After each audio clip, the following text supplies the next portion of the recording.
then you will have no life. This is the secret, the mystery of life through death.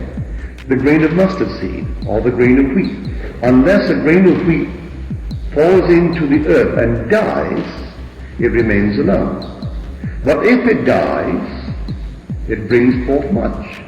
The mystery of life through death. So God, the seed, falls into us and forgets he is God and goes through that horrible death that I saw in my vision. And it dies to all knowledge of being God. And in dying, it brings forth much. The mystery of life through death. So, believe it. A little while, and I go away. This took place in eternity when we were all innocent. Again, a little while, and you will see me. I will go away and you will see me no more. And they were very sad, because he who walked among them and dwelt among them now ceases to dwell among them, because he's going now dwell in them. So they can't see him if he dwells in them. And so the visible presence of God disappears.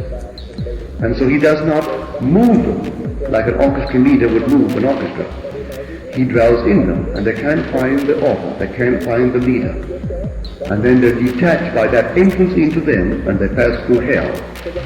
But passing through hell is for a purpose, to awaken as God.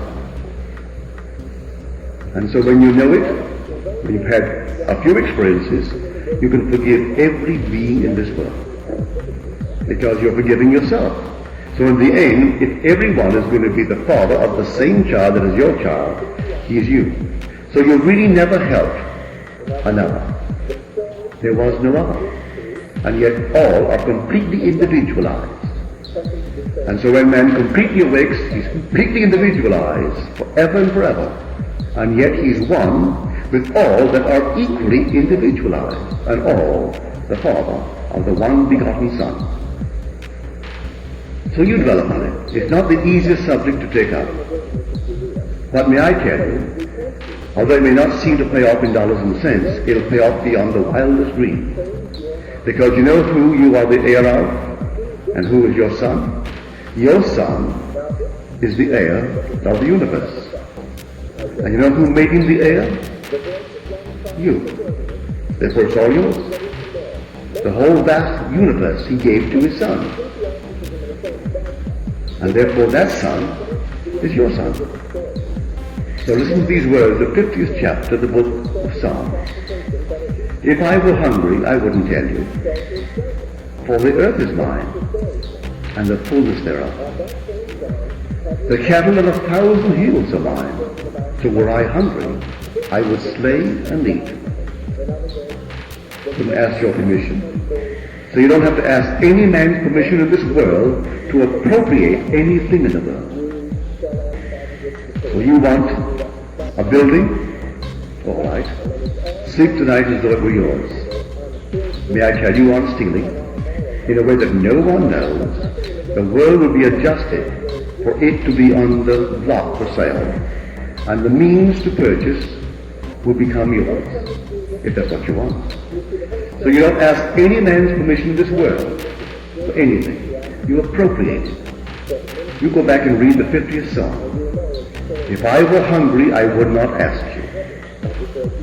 For the world is mine and all therein. The cattle on 1,000 hills, they're mine. And were I hungry, I would slay and eat. So you slay by appropriating. If you wanted anything, you simply this night sleep as though you were the man, the woman that you would like to be, and you appropriate it.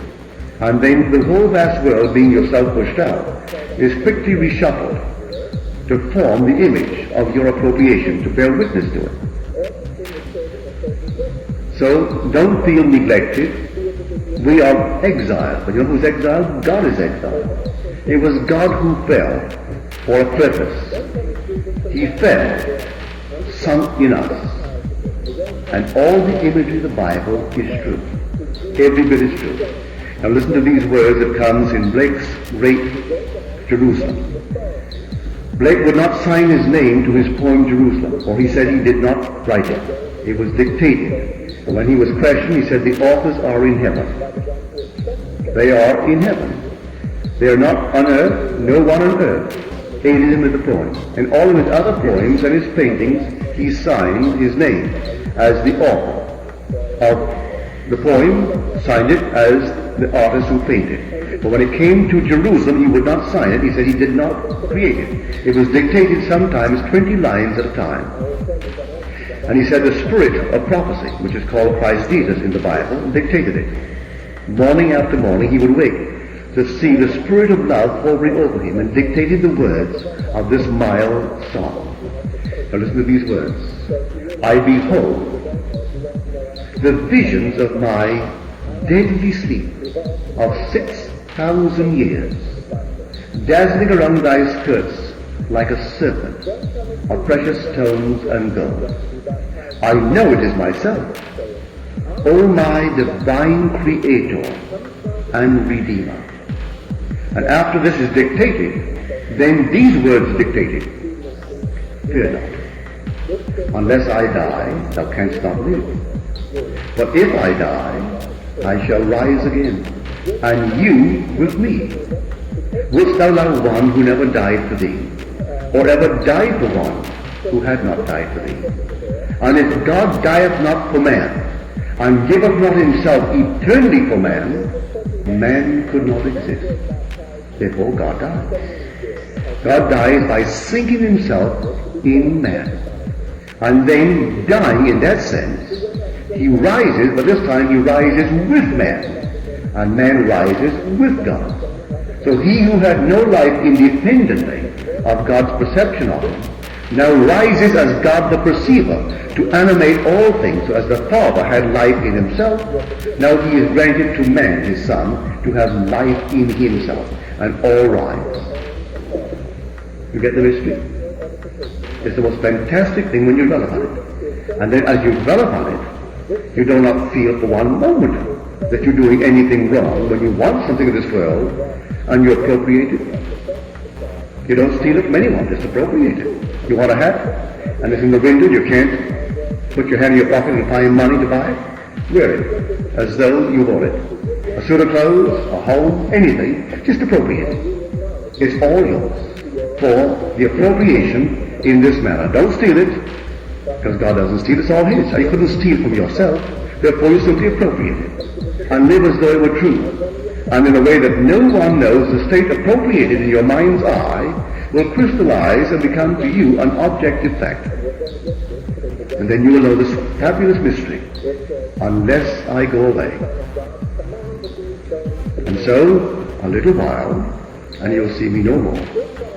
Again, a little while, and you'll see me. So God disappears from man, sinks himself in man, and then you do not see him for a little while. Then comes the 6,000 years of a deadly sleep,